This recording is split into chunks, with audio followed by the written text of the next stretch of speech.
नमस्ते तु बलराम नमस्ते मुषलायुधा नमस्ते रेवतीकान्त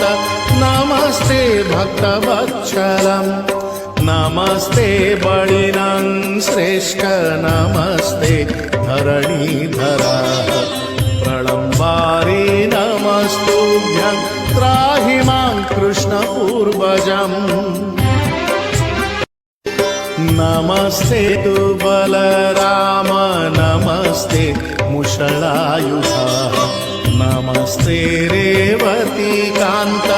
नमस्ते भक्तवत्सलम् नमस्ते बलिनं श्रेष्ठ नमस्ते धरणीधरा प्रलम्बारी नमस्तुभ्यं त्राहि मां कृष्णपूर्वजम्